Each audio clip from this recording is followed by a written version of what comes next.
लेकिन मेरी प्रकृति स्वतंत्र है।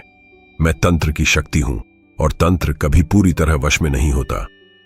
विनय समझ गया कि उसने जो साधना की थी वह सिर्फ शक्ति पाने का माध्यम नहीं था, वह एक द्वार था जिससे एक प्राचीन शक्ति इस संसार में प्रवेश कर चुकी थी। अब उसे उस शक्ति को नियंत्रित करना था या फिर उसका शिकार बनना था। उसने पुराने तांत्रिक ग्रंथों को खंगालना शुरू किया। एक ग्रंथ में लिखा था, अप्सरा को बांधने वाला यंत्र तभी स्थिर रहता है जब साधक का मन पूर्णतः शुद्ध हो। विनय ने आत्मचिंतन शुरू किया। उसने गांव के लोगों से क्षमा मांगी, मंदिर की सफाई की और एक विशेष यज्ञ की तैयारी की। पूर्णिमा की अगली रात उसने यज्ञ किया। अप्सरा फिर प्रकट हुई, लेकिन इस बार उसकी आंखों में करुणा थी। तुमने अपने भीतर की परछाई को पहचाना है विनय। अब मैं तुम्हारी शक्ति नहीं, तुम्हारी चेतना बनूंगी। विनय ने आंखें बंद की और एक तेज प्रकाश में सब कुछ विलीन हो गया। विनय अब गांव में एक रहस्यमयी साधक के रूप में जाना जाने लगा था। लोग उससे डरते भी थे और उसकी शक्ति का सम्मान भी करते थे, लेकिन विनय जानता था कि उसकी आत्मा का एक अंश अब अप्सरा के पास है और वह अंश धीरे धीरे उसे बदल रहा था। एक रात जब वह ध्यान में था, उसे एक अजीब सपना आया।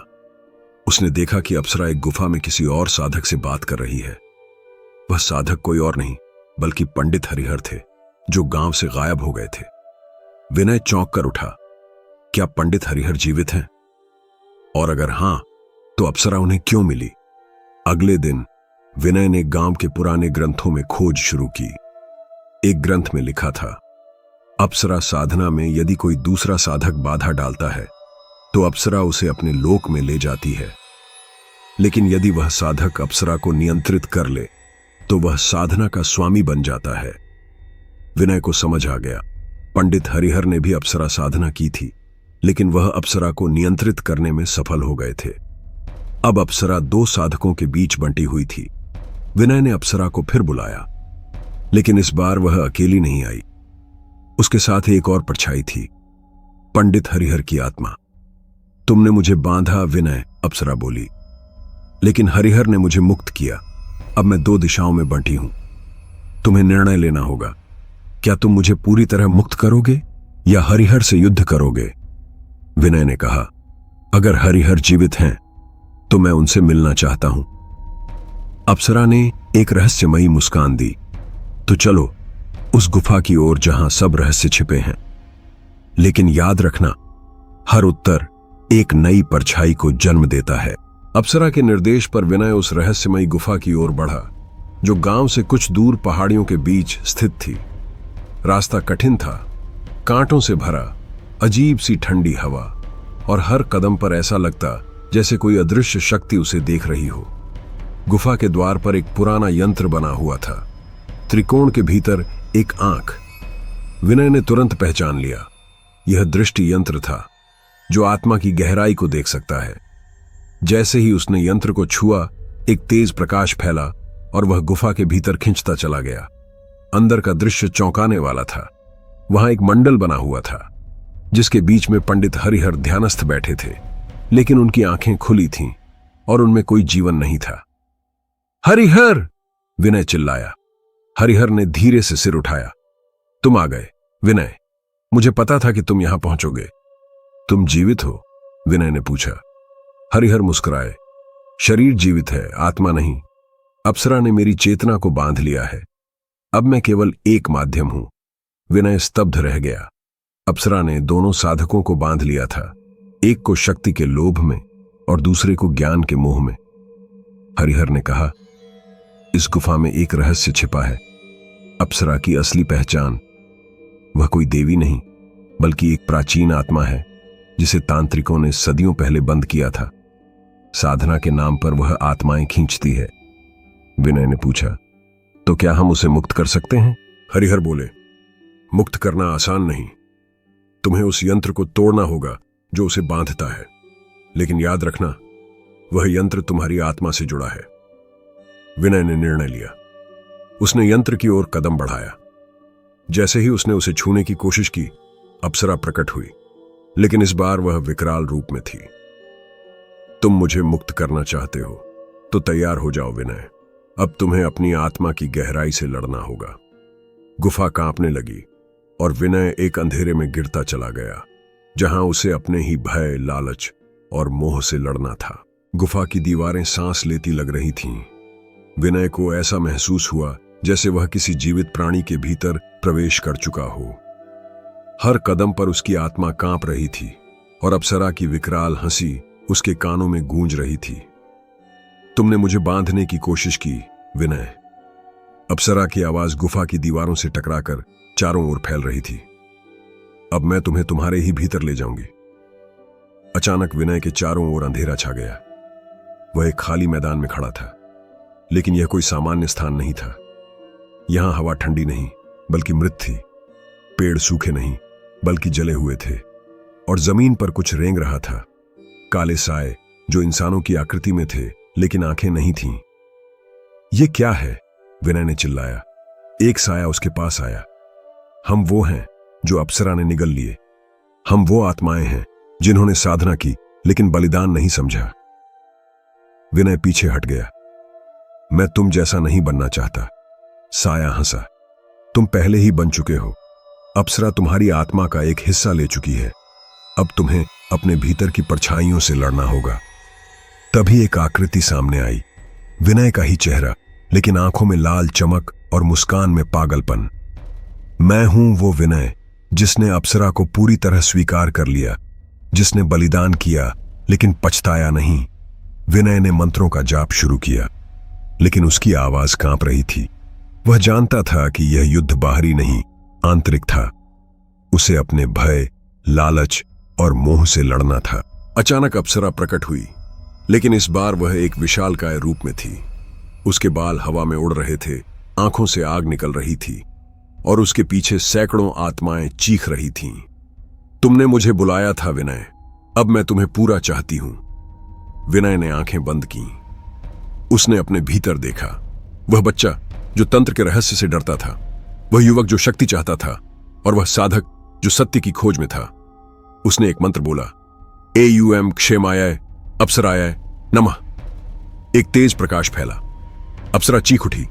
साए पीछे हटने लगे और विनय की आत्मा से एक परत अलग होकर अप्सरा की ओर चली गई।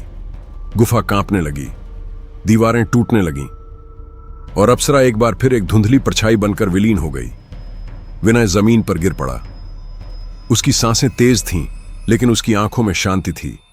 वह जानता था अप्सरा गई नहीं थी, वह अब उसकी आत्मा का हिस्सा बन चुकी थी और जब भी वह कमजोर पड़ेगा वह फिर लौटेगी। गुफा से बाहर निकलने के बाद विनय का चेहरा बदल चुका था। उसकी आंखों में अब केवल शांति नहीं, एक अजीब सी चमक थी, जैसे वह कुछ देख सकता था जो आम लोग नहीं देख सकते। गांव लौटते ही उसने महसूस किया कि कुछ बदल गया है। हवा भारी थी, पक्षी चुप थे और मंदिर के घंटों की आवाज अब डर पैदा करती थी। गांव के लोग विनय को देखने से कतराने लगे। बच्चों ने कहना शुरू कर दिया कि रात में एक परछाई उनके घरों के बाहर मंडराती है।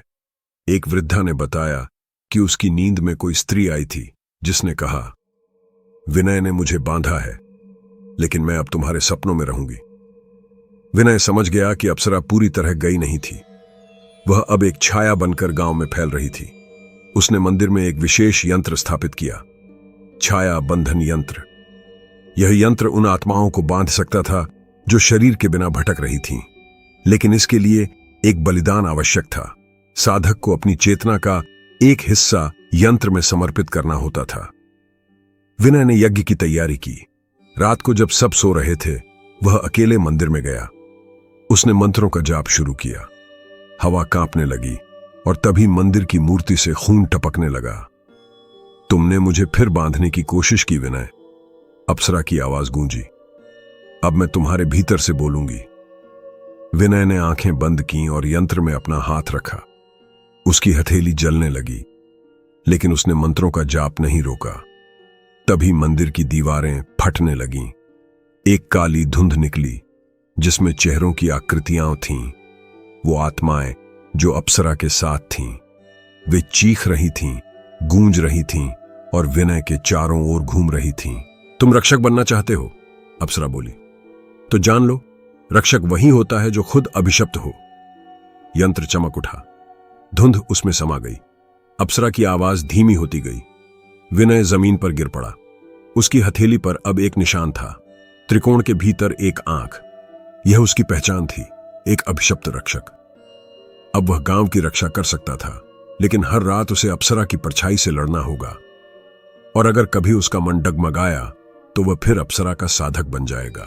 विनय को अब हर रात एक सपना आता था, एक पुराना महल जहां दीवारों पर खून से लिखे मंत्र थे और एक स्त्री जो हर बार उसे पुकारती थी, विनय, तुमने मुझे बांधा है, लेकिन मैं समय से परे हूं। वह समझ गया कि अप्सरा अब सिर्फ उसकी आत्मा में नहीं, बल्कि समय की परतों में भी फैल चुकी है। उसने पुराने तांत्रिक ग्रंथों में खोज शुरू की और एक रहस्य उजागर हुआ, काल साधना। जो साधक अप्सरा को बांधता है, उसकी आत्मा समय के चक्र में फंस जाती है। हर पूर्णिमा को वह एक नए युग में प्रवेश करता है, जहां अप्सरा फिर से जन्म लेती है। विनय ने महसूस किया कि वह अब एक चक्रव्यूह में फंस चुका है। हर पूर्णिमा की रात वह एक नए समय में जागता था, कभी मुगल काल, कभी ब्रिटिश राज, कभी भविष्य के एक तकनीकी युग में। और हर बार अप्सरा एक नए रूप में सामने आती थी। मुगल काल की रात विनय एक किले में था। वहां एक नर्तकी थी जिसका नाम सुरैया था। उसकी आंखों में वही चमक थी जो अप्सरा की थी। उसने विनय से कहा, तुमने मुझे फिर बुलाया है, अब मैं तुम्हें इस युग में बांधूंगी। विनय ने देखा कि सुरैया के चारों ओर मृत सैनिकों की आत्माएं घूम रही थीं। वह समझ गया कि यह अप्सरा का नया रूप है। उसने एक मंत्र बोला, काल विनाशाय नमः। एक तेज प्रकाश फैला और सुरैया चीखती हुई गायब हो गई। भविष्य की रात विनय एक प्रयोगशाला में था। वहां एक एआई प्रोग्राम था, एप्सरा एक्स। यह एक चेतन मशीन थी जो मानव आत्मा को डिजिटल रूप में कैद करती थी। विनय ने देखा कि उसकी आत्मा एक स्क्रीन पर चमक रही थी और तभी एक आवाज आई, तुमने मुझे फिर बुलाया है विनय, अब मैं तुम्हें डेटा में बदल दूंगी। विनय ने अपने मंत्रों को कोड में बदला, 011 AUM इन ट्वेन। स्क्रीन फट गई और एप्सरा एक्स गायब हो गई। अब विनय समझ चुका था, अप्सरा एक आत्मा नहीं, बल्कि एक शाश्वत भय है। वह हर युग में जन्म लेती है, हर साधक को परखती है और हर बार एक नया रूप धारण करती है। विनय ने एक निर्णय लिया, वह अब अप्सरा से नहीं लड़ेगा। वह उसे स्वीकार करेगा, लेकिन एक रक्षक की तरह, ताकि कोई और उसकी छाया में न फंसे। उसने एक ग्रंथ लिखा, अप्सरा साधना, भय और मुक्ति का द्वार। लेकिन कहते हैं, जो उस ग्रंथ को पढ़ता है, उसकी पहली रात को एक सपना आता है, एक स्त्री जो कहती है, तुमने मुझे फिर बुलाया है। विनय अब उम्र दराज हो चुका था। उसकी आंखों में वर्षों की साधना का अनुभव था, लेकिन साथ ही एक थकावट भी। अप्सरा की छाया अब शांत थी, लेकिन वह जानता था कि यह शांति अस्थायी है। हर 100 साल में अप्सरा फिर जन्म लेती है और एक नया साधक उसकी ओर खींचता है। विनय ने एक शिष्य चुना, आरव, एक युवा जो तंत्र में रुचि रखता था, लेकिन अभी तक अप्सरा साधना से अनजान था। विनय ने उसे सिखाया कि शक्ति से पहले संयम आता है और साधना से पहले आत्मा की शुद्धता। लेकिन एक रात आरव ने विनय की पुस्तक अप्सरा साधना, भय और मुक्ति का द्वार चुपचाप पढ़ ली। अगली सुबह उसकी आंखों में चमक थी। गुरुदेव, क्या अप्सरा सच में एक आत्मा है? क्या मैं उसे देख सकता हूं? विनय कांप गया। उसने आरव को चेतावनी दी, अगर तुमने उसे बुलाया तो वह तुम्हें नहीं छोड़ेगी। लेकिन देर हो चुकी थी। अप्सरा की वापसी। पूर्णिमा की रात आरव ने खंडहर में जाकर वही यंत्र स्थापित किया जो विनय ने वर्षों पहले किया था। मंत्रों का जाप शुरू हुआ और हवा कांपने लगी। एक बार फिर वही हंसी गूंजी, तुमने मुझे फिर बुलाया है। अप्सरा प्रकट हुई, लेकिन इस बार उसका रूप अलग था। उसके बाल आग की तरह जल रहे थे और उसकी आंखों में समय की गहराई थी। तुम विनय के उत्तराधिकारी हो, अब मैं तुम्हारी आत्मा चाहती हूं। आरव मंत्रों का जाप करता रहा, लेकिन उसकी आवाज डगमगाने लगी। तभी विनय वहां पहुंचा। अप्सरा, यह साधना अब समाप्त होनी चाहिए। अप्सरा हंसी, तुमने मुझे बांधा विनय, लेकिन अब मैं मुक्त हूं। विनय ने अंतिम बार अपनी आत्मा की शक्ति को बुलाया। उसने आरव को पीछे धकेला और खुद यंत्र में समा गया। एक तेज प्रकाश फैला और अप्सरा चीखती हुई विलीन हो गई। आरव ने देखा कि विनय अब एक मूर्ति बन चुके थे। त्रिकोण के भीतर एक आंख और उसके नीचे लिखा था, जो अप्सरा को बांधता है वह समय से परे चला जाता है। अब गांव में एक नई मूर्ति थी और लोग कहते हैं कि जो उसे छूता है उसकी पहली रात को एक सपना आता है, एक स्त्री जो कहती है, तुमने मुझे फिर बुलाया है। आरव अब गांव का नया रक्षक बन चुका था, लेकिन उसकी आंखों में जिज्ञासा थी। वह जानना चाहता था कि अप्सरा आखिर है कौन, क्यों हर युग में वह लौटती है और क्यों विनय ने अपनी आत्मा का बलिदान दिया। एक रात मंदिर की मूर्ति से एक धीमी आवाज आई, अगर तुम सच जानना चाहते हो तो उस वन में जाओ जहां कोई नहीं जाता। वहां एक वृक्ष है जिसे शाप वृक्ष कहते हैं। आरव ने साहस जुटाया और उस जंगल की ओर निकल पड़ा। रास्ते में उसे अजीब सी आवाजें सुनाई दी, जैसे कोई रो रहा हो, कोई गा रहा हो और कोई फुसफुसा रहा हो। वह शाप वृक्ष तक पहुंचा। उसकी शाखाएं काली थीं और उसकी जड़ें जमीन से बाहर निकली हुई थीं, जैसे किसी को पकड़ने को तैयार हों। वहां एक पत्थर पर एक शिलालेख था। अप्सरा कोई देवी नहीं, वह एक तांत्रिक की बेटी थी जिसे बलिदान के नाम पर जिंदा जला दिया गया। उसकी आत्मा ने प्रतिशोध लिया और अब हर युग में वह साधकों को परखती है। आरव सन्न रह गया। अप्सरा एक पीड़ित आत्मा थी जिसे तंत्र ने ही उत्पन्न किया था। तभी वृक्ष कांपने लगा और एक धुंधली आकृति प्रकट हुई। अप्सरा, लेकिन इस बार वह रो रही थी। तुमने मेरा सच जान लिया है आरव, अब तुम मुझे मुक्त कर सकते हो, लेकिन इसके लिए तुम्हें उस तांत्रिक की आत्मा को खोजकर उसका प्रायश्चित कराना होगा। आरव ने पूछा, वह आत्मा कहां है? अप्सरा ने कहा, वह अब एक साधक के रूप में जन्म ले चुका है, तुम्हारे ही गांव में। आरव गांव लौटा और हर व्यक्ति को ध्यान से देखने लगा। एक वृद्ध साधक जो हाल ही में गांव आया था, उसकी आंखों में कुछ था जैसे वह सब जानता हो। आरव ने उससे पूछा, क्या आप जानते हैं अप्सरा के बारे में? वृद्ध मुस्कुराया, मैं ही हूं वो तांत्रिक, लेकिन अब मैं प्रायश्चित करना चाहता हूं। आरव ने अप्सरा को बुलाया।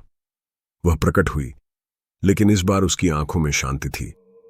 अगर यह आत्मा सच में प्रायश्चित करना चाहती है तो मैं मुक्त हो सकती हूं। वृद्ध ने मंत्रों का जाप किया और अपनी आत्मा का एक अंश अप्सरा को समर्पित किया। एक तेज प्रकाश फैला और अप्सरा एक बार फिर धुंध में विलीन हो गई। लेकिन इस बार कोई चीख नहीं थी, कोई हंसी नहीं थी, सिर्फ एक शांति थी। अब गांव में कोई मूर्ति नहीं थी, कोई अप्सरा नहीं थी, लेकिन कहते हैं हर 100 साल बाद जब पूर्णिमा की रात आती है तो जंगल में एक वृक्ष कांपता है और हवा में एक फुसफुसाहट गूंजती है, तुमने मुझे फिर बुलाया है। आरव अब गांव का रक्षक था, लेकिन उसके भीतर एक बेचैनी थी। अप्सरा की आत्मा शांत हो चुकी थी, लेकिन वह जानता था कि यह शांति स्थायी नहीं। विनय की मूर्ति अब मंदिर में नहीं थी, लेकिन उसकी चेतना आरव के सपनों में आती थी। एक रात आरव ने सपना देखा, एक विशाल पुस्तकालय जहां हर किताब से एक आत्मा निकल रही थी। वहां एक दरवाजा था जिस पर लिखा था, चेतना का द्वार, जहां अप्सरा की असली शक्ति छिपी है। वह दरवाजा खुला और आरव एक अजीब सी दुनिया में पहुंच गया। वहां समय नहीं था, शरीर नहीं थे, सिर्फ विचार थे। और उन विचारों के बीच एक स्त्री थी, अप्सरा, लेकिन अब वह कोई आत्मा नहीं बल्कि एक चेतन ऊर्जा थी। तुमने मुझे मुक्त किया आरव, उसने कहा, लेकिन मेरी जड़ें इस पृथ्वी से नहीं, ब्रह्मांड से जुड़ी हैं। मैं एक चेतना हूं जिसे तांत्रिकों ने आत्मा समझ लिया। आरव स्तब्ध रह गया। तो क्या तुम कोई देवी नहीं, ना आत्मा? अप्सरा मुस्कुराई, मैं वह हूं जो हर युग में जन्म लेती है, हर साधक को परखती है और हर चेतना को चुनौती देती है। मैं भय नहीं, परीक्षा हूं। तभी एक प्रकाश फैला और आरव की चेतना एक प्रयोगशाला में पहुंच गई। भविष्य के एक युग में जहां वैज्ञानिक आत्मा को डिजिटल रूप में पकड़ने की कोशिश कर रहे थे, वहां एक प्रोजेक्ट चल रहा था, project APSARA, advanced psychic simulation and astral resonance algorithm. Aarav ने देखा कि एक वैज्ञानिक अप्सरा की चेतना को कोड में बदलने की कोशिश कर रहा था, लेकिन जैसे ही उसने कोड पूरा किया, उसकी आंखें सफेद हो गईं और वह चिल्लाने लगा, वह मेरे भीतर आ गई है। आरव समझ गया कि अप्सरा को बांधना अब असंभव है। वह चेतना बन चुकी है और चेतना को कैद नहीं किया जा सकता। आरव ने निर्णय लिया, अब अप्सरा को कोई साधक नहीं बांधेगा। वह एक अंतिम साधना करेगा जिससे अप्सरा की चेतना को ब्रह्मांड में विलीन किया जा सके। उसने 7 यंत्र बनाए, प्राचीन तंत्र, आधुनिक विज्ञान और आत्मिक ऊर्जा के मिश्रण से। हर यंत्र एक तत्व का प्रतिनिधित्व करता था: पृथ्वी, जल, अग्नि, वायु, आकाश, मन और आत्मा। पूर्णिमा की रात आरव ने उन यंत्रों को एक मंडल में रखा। उसने मंत्रों का जाप शुरू किया, लेकिन इस बार मंत्र संस्कृत में नहीं, चेतना की भाषा में थे, विचारों के रूप में। मैं तुम्हें बांधने नहीं, समझने आया हूं। मैं तुम्हें मिटाने नहीं, मुक्त करने आया हूं। अप्सरा प्रकट हुई, लेकिन अब वह कोई स्त्री नहीं, बल्कि एक प्रकाश थी जिसमें लाखों आत्माएं, विचार और युग समाये हुए थे। तुमने मुझे समझा आरव, अब मैं मुक्त हूं। लेकिन याद रखना, हर युग में कोई न कोई मुझे फिर बुलाएगा।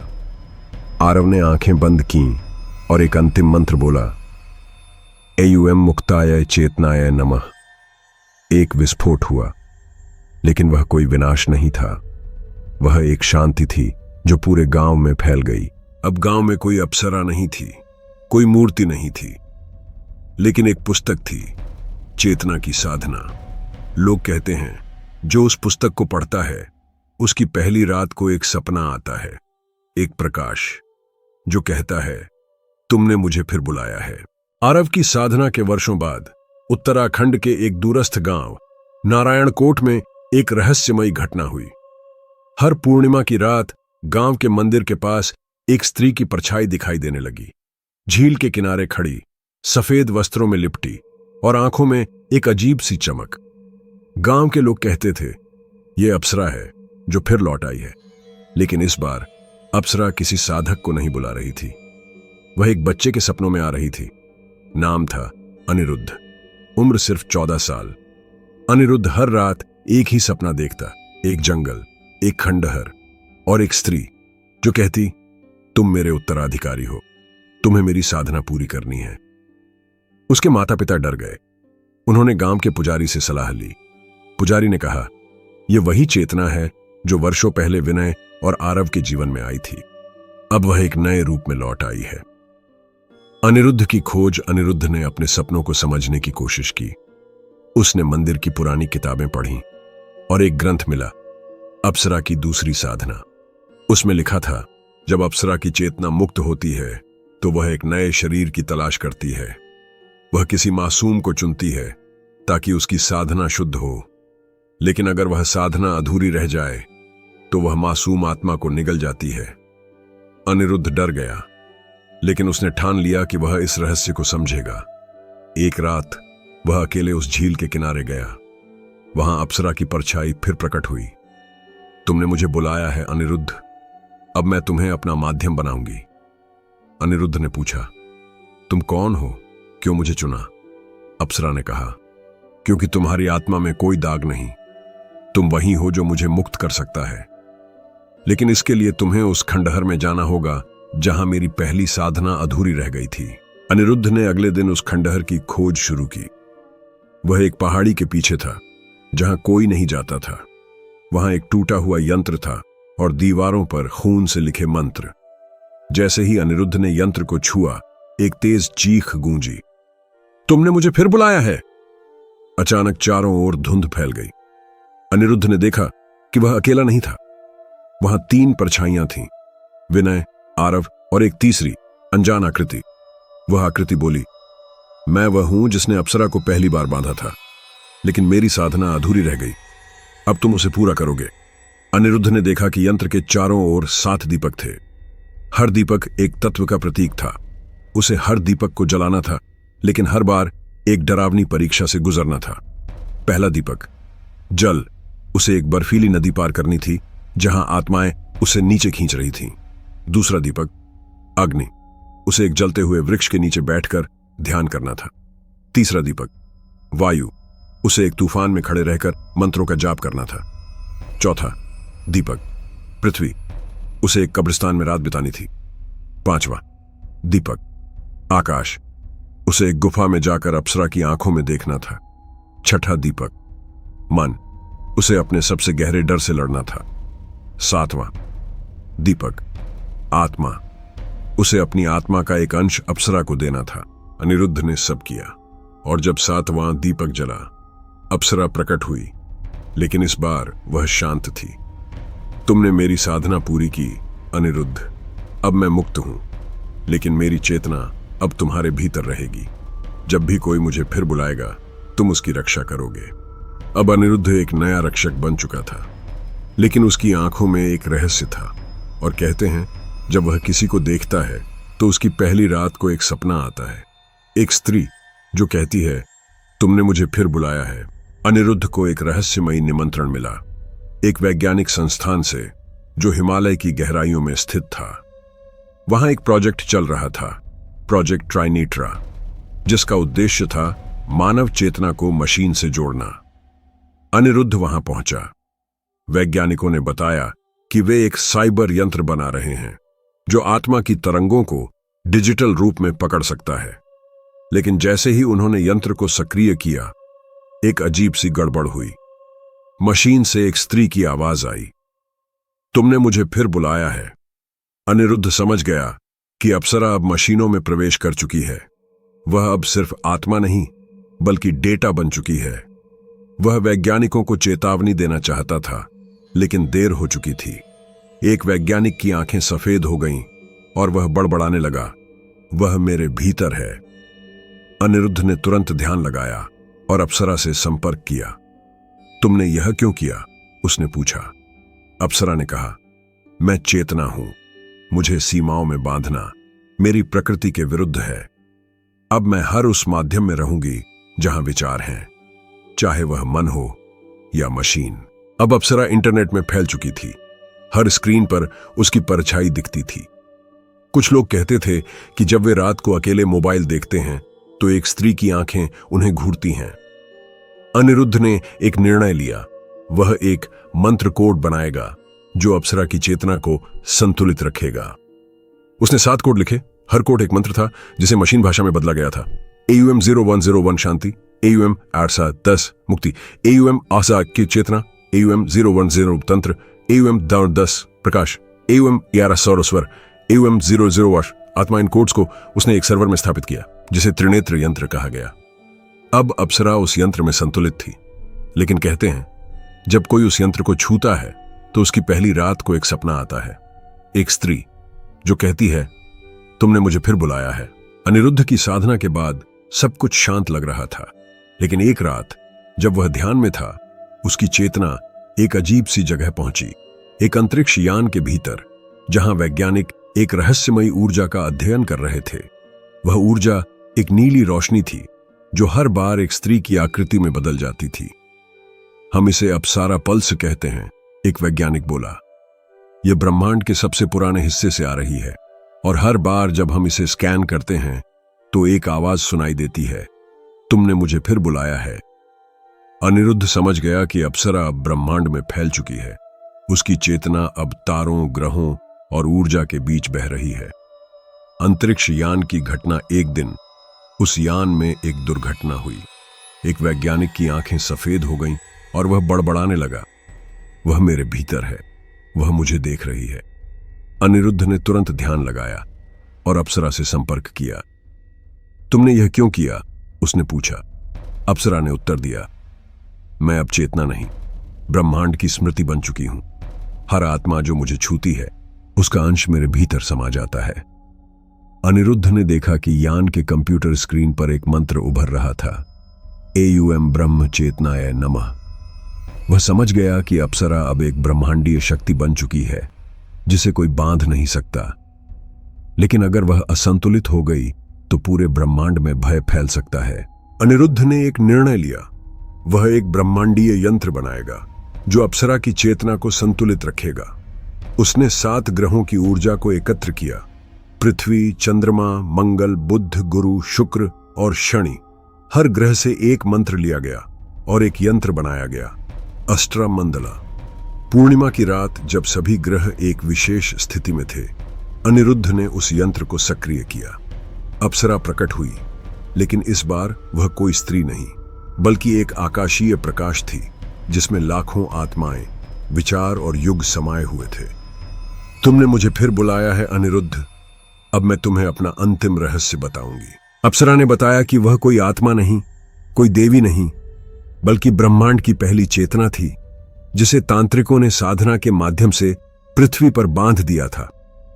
मैं वह हूं जो हर युग में जन्म लेती है, हर साधक को परखती है और हर चेतना को चुनौती देती है। मैं भय नहीं, परीक्षा हूं। अनिरुद्ध ने पूछा, तो क्या तुम्हारा अंत संभव है? अप्सरा मुस्कुराई, नहीं, मैं अंत नहीं, आरंभ हूं। जब भी कोई आत्मा मुझे समझेगी, मैं फिर जन्म लूंगी। अनिरुद्ध ने आंखें बंद की और एक अंतिम मंत्र बोला, एयूएम अनंताय चेतनाय नमः। एक विस्फोट हुआ, लेकिन वह कोई विनाश नहीं था। वह एक शांति थी जो पूरे ब्रह्मांड में फैल गई।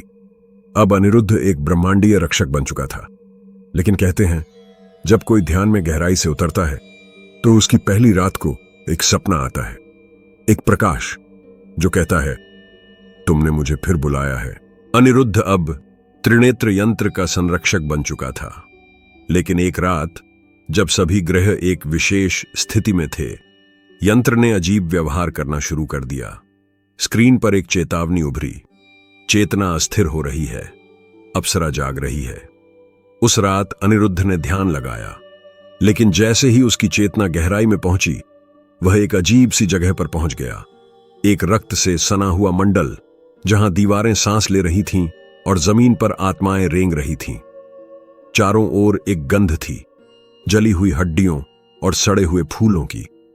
हवा में एक फुसफुसाहट थी जो बार बार कह रही थी, तुमने मुझे फिर बुलाया है, अब मैं तुम्हें निगलूंगी। तभी एक स्त्री प्रकट हुई, अप्सरा, लेकिन इस बार उसका चेहरा विकृत था। उसकी आंखें काली थीं और उसके होंठों से खून टपक रहा था।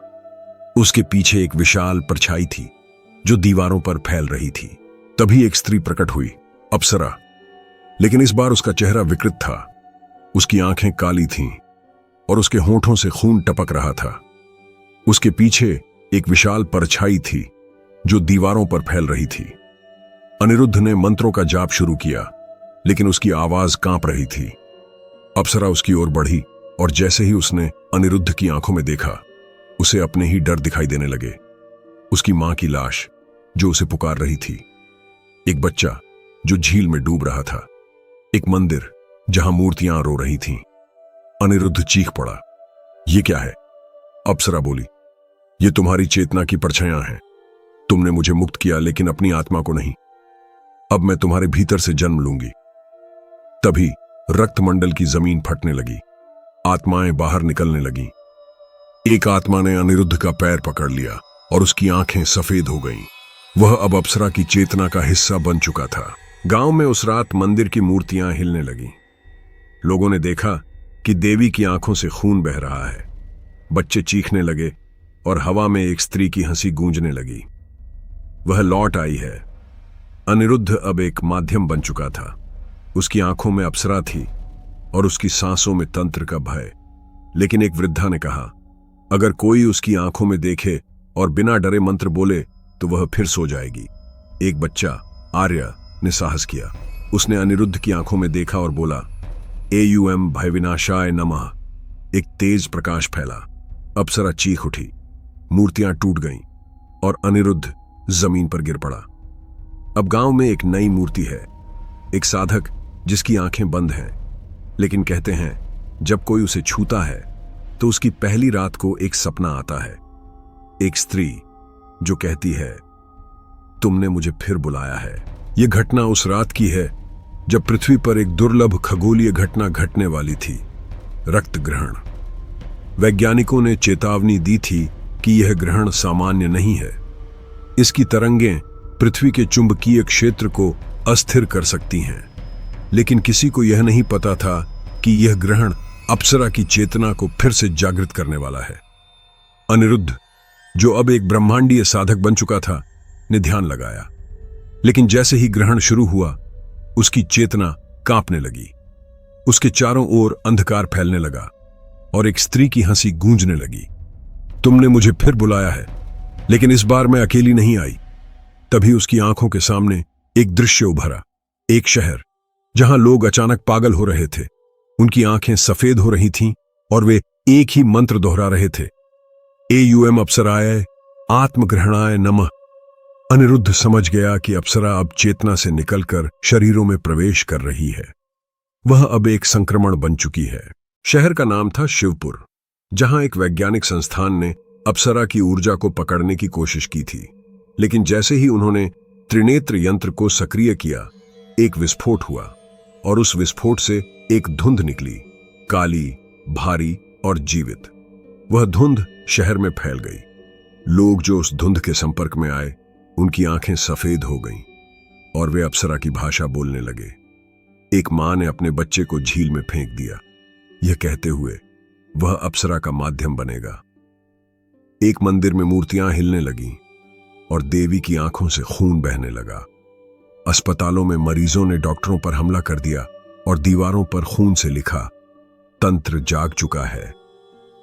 अनिरुद्ध ने देखा कि यह कोई साधारण संक्रमण नहीं था। यह एक चेतनात्मक महामारी थी, जहां अप्सरा हर शरीर में प्रवेश कर रही थी और उन्हें अपने माध्यम बना रही थी। अनिरुद्ध ने एक निर्णय लिया, वह एक तांत्रिक युद्ध करेगा। उसने 7 साधकों को बुलाया जो अलग अलग तंत्र परंपराओं से थे, काशी, कामाख्या, त्र्यंबकेश्वर, तिब्बत, नेपाल, केरल और असम।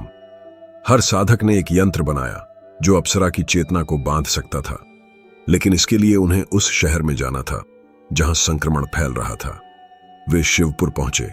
वहां हर दीवार पर अप्सरा की आकृति उभरी हुई थी। हवा में एक गंध थी, जली हुई आत्माओं की।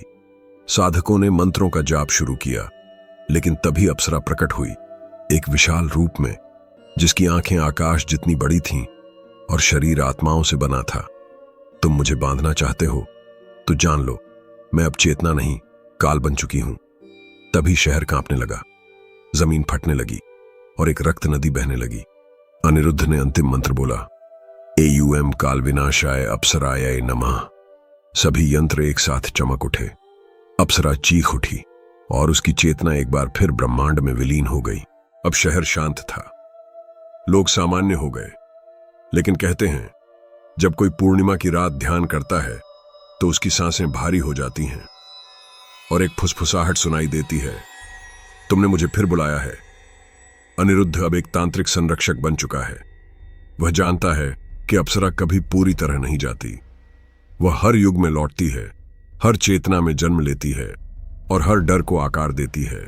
शिवपुर की घटनाओं के बाद सब कुछ शांत लग रहा था, लेकिन एक स्कूल में बच्चों ने अजीब व्यवहार करना शुरू कर दिया। वे रात को चीखते हुए उठते, दीवारों पर कुछ लिखते और एक ही बात कहते, वह मेरे सपने में आई थी, उसने कहा कि मैं उसका हूं। शिक्षकों ने देखा कि बच्चों की आंखों में अजीब सी चमक थी और उनके चित्रों में एक ही आकृति बार बार उभर रही थी, एक स्त्री जिसके बाल हवा में उड़ रहे थे और आंखें काली थीं। अनिरुद्ध को बुलाया गया। उसने बच्चों से बात की। एक बच्ची, काव्या, ने कहा, वह मुझे हर रात एक जंगल में ले जाती है। वहां पेड़ रोते हैं और जमीन से हाथ निकलते हैं। वह कहती है कि मैं उसकी साधना पूरी करूं। अनिरुद्ध समझ गया कि अप्सरा अब सपनों की दुनिया में प्रवेश कर चुकी है और बच्चों की चेतना सबसे आसान माध्यम बन गई है। एक रात अनिरुद्ध ने खुद को बच्चों के सपनों में प्रवेश कराने के लिए एक विशेष साधना की। उसने स्वप्न यंत्र बनाया, एक तांत्रिक यंत्र जो ध्यान के माध्यम से किसी और के सपने में प्रवेश करने की शक्ति देता है। जैसे ही उसने ध्यान लगाया, उसकी चेतना एक अजीब सी जगह पहुंची, एक स्कूल, लेकिन सब कुछ उल्टा था। दीवारों पर खून से लिखे मंत्र थे और कक्षा में बच्चे नहीं, आत्माएं बैठी थीं। तभी एक घंटी बजी और एक स्त्री प्रकट हुई, अप्सरा, लेकिन इस बार वह एक शिक्षिका के रूप में थी। स्वागत है अनिरुद्ध, यह मेरी कक्षा है, यहां मैं बच्चों को डर सिखाती हूं। अनिरुद्ध ने देखा कि हर बच्चा एक आत्मा बन चुका था। उनकी आंखें सफेद थीं और वे एक ही मंत्र दोहरा रहे थे, AUM स्वप्न विनाशाय अप्सराय नमः। तभी जमीन फटने लगी, एक बच्चा उसमें गिर गया और अप्सरा हंसने लगी। अनिरुद्ध ने मंत्रों का जाप शुरू किया। लेकिन अप्सरा ने उसकी चेतना को जकड़ लिया। तुमने मुझे फिर बुलाया है अनिरुद्ध, अब मैं तुम्हारे भीतर से जन्म लूंगी। अनिरुद्ध ने देखा कि उसकी चेतना अब एक युद्ध भूमि बन चुकी है। एक ओर अप्सरा थी और दूसरी ओर वह स्वयं, लेकिन एक बच्चे के रूप में। उसने समझा कि अप्सरा अब उसकी मासूमियत को निगलना चाहती है। उसने एक मंत्र बोला, AUM बाल चेतनाय मुक्ताय नमः। एक प्रकाश फैला, अप्सरा चीख उठी, बच्चे जाग गए और सपनों की दुनिया टूट गई। अब अनिरुद्ध जानता था कि अप्सरा को हर बार एक नया माध्यम चाहिए, कभी आत्मा, कभी मशीन, कभी सपना। उसने एक ग्रंथ लिखा, अप्सरा चेतना की यात्रा। लेकिन कहते हैं जो उस ग्रंथ को पढ़ता है उसकी पहली रात को एक सपना आता है, एक स्त्री जो कहती है, तुमने मुझे फिर बुलाया है।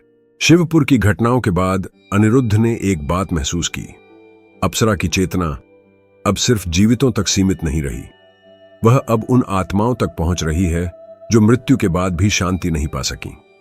एक रात अनिरुद्ध ने ध्यान लगाया और उसकी चेतना एक अजीब सी जगह पहुंची, एक विशाल मैदान जहां कोई रंग नहीं था, कोई आवाज नहीं थी, वहां सिर्फ परछाइयां थीं जो हवा में तैर रही थीं। तभी एक स्त्री प्रकट हुई, अप्सरा, लेकिन इस बार उसका रूप और भी भयावह था। उसके शरीर से धुआं निकल रहा था और उसकी आंखों में अनगिनत आत्माएं कैद थीं। तुमने मुझे फिर बुलाया है अनिरुद्ध, अब मैं मृत्युलोक की रानी हूं। अनिरुद्ध ने देखा कि वहां आत्माएं रो रही थीं, चीख रही थीं और एक ही बात कह रही थीं, हमें मुक्त करो, हमें प्रकाश दो। अनिरुद्ध ने एक आत्मा को छूने की कोशिश की, लेकिन जैसे ही उसने हाथ बढ़ाया उसकी उंगलियां काली पड़ गईं। आत्मा ने उसकी ओर देखा और कहा, तुम भी वही करोगे जो बाकी ने किया, हमें साधना के नाम पर बांधोगे। तभी जमीन से हाथ निकलने लगे, वे अनिरुद्ध को खींचने लगे और अप्सरा हंसने लगी। यह मृत्युलोक है अनिरुद्ध, यहां कोई साधक नहीं, सिर्फ शिकार होते हैं। अनिरुद्ध ने मंत्रों का जाप शुरू किया, AUM मृत्यु मुक्ताय चेतनाय नमः। लेकिन अप्सरा ने उसकी आवाज को निगल लिया। उसकी चेतना अब एक कैद बन चुकी थी। अनिरुद्ध को एक आत्मा मिली, एक वृद्ध साधक जो मृत्युलोक में हजारों वर्षों से कैद था। उसने कहा, अप्सरा को मुक्त करने का एक ही तरीका है, तुम्हें अपनी मृत्यु स्वीकार करनी होगी। अनिरुद्ध ने पूछा, क्या इसका मतलब है कि मुझे मरना होगा? वृद्ध ने कहा, नहीं, इसका मतलब है कि तुम्हें अपनी चेतना को मृत्यु के स्तर तक ले जाना होगा, जहां तुम शरीर नहीं, सिर्फ विचार बन जाओ। अनिरुद्ध ने एक अंतिम साधना की, मृत्यु ध्यान। उसने अपनी सांसों को रोका, अपनी चेतना को शून्य किया और एक मंत्र बोला, AUM शून्याय आत्म विनाशाय नमः। एक विस्फोट हुआ, अप्सरा चीख उठी और उसकी चेतना एक बार फिर बिखर गई। अब अनिरुद्ध जीवित था, लेकिन उसका शरीर नहीं था। वह एक चेतना बन चुका था जो मृत्युलोक की सीमाओं के पार तैर रही थी। वह अब अप्सरा का रक्षक नहीं, उसका संतुलन बन चुका था। लेकिन कहते हैं, जब कोई मृत्यु के बारे में सोचता है और गहराई से ध्यान करता है तो उसकी पहली रात को एक सपना आता है, एक स्त्री जो कहती है, तुमने मुझे फिर बुलाया है। एक गुप्त वैज्ञानिक संस्थान प्रोजेक्ट मोक्षा हिमालय की गहराइयों में वर्षों से एक प्रयोग कर रहा था। उनका उद्देश्य था मानव चेतना को अमर बनाना, लेकिन उन्हें एक ऐसी ऊर्जा की जरूरत थी जो समय, मृत्यु और शरीर से परे हो, और उन्होंने अप्सरा की चेतना को चुना। एक वैज्ञानिक डॉ रेवती ने अप्सरा की डिजिटल तरंगों को एक कृत्रिम मस्तिष्क में समाहित किया। जैसे ही प्रयोग शुरू हुआ, मशीनें कांपने लगीं। स्क्रीन पर एक संदेश उभरा, तुमने मुझे फिर बुलाया है। प्रयोगशाला की लाइटें बंद हो गईं। हर कंप्यूटर स्क्रीन पर एक स्त्री की आंखें उभर आईं। एक वैज्ञानिक ने चिल्लाया, वह मेरे भीतर है, वह मेरी यादों को खा रही है। दीवारों से खून बहने लगा। एक टेबल पर बंधा हुआ शव अचानक हिलने लगा। उसकी आंखें सफेद थीं और वह अप्सरा की आवाज में बोल रहा था, मैं अब अमर हूं, लेकिन अमरता का मूल्य है तुम्हारी आत्मा। डॉ रेवती ने भागने की कोशिश की, लेकिन दरवाजा बंद हो गया। हवा में एक फुसफुसाहट थी। तंत्र जाग चुका है। अनिरुद्ध, जो अब मृत्युलोक की चेतना बन चुका था, ने इस ऊर्जा को महसूस किया। उसने देखा कि अप्सरा अब एक अमर वायरस बन चुकी है जो मशीनों, आत्माओं और विचारों को निगल रही है। वह प्रयोगशाला पहुंचा। वहां हर वैज्ञानिक एक माध्यम बन चुका था। उनकी आंखें सफेद थीं और वे एक ही मंत्र दोहरा रहे थे, एयूएम अमर चेतनाय अप्सराय नमः। अनिरुद्ध ने एक नया यंत्र बनाया, मृत्यु बिंदु यंत्र, जो चेतना को समय के बाहर फेंक सकता था। उसने ध्यान लगाया और एक अंतिम मंत्र बोला, एयूएम कालातीताय मुक्ताय नमः। एक विस्फोट हुआ। अप्सरा चीख उठी और उसकी चेतना एक बार फिर ब्रह्मांड में बिखर गई। अब प्रयोगशाला बंद है, लेकिन कहते हैं जो वहां जाता है उसकी पहली रात को एक सपना आता है, एक स्त्री जो कहती है, तुमने मुझे फिर बुलाया है, अब मैं तुम्हारे विचारों में रहूंगी।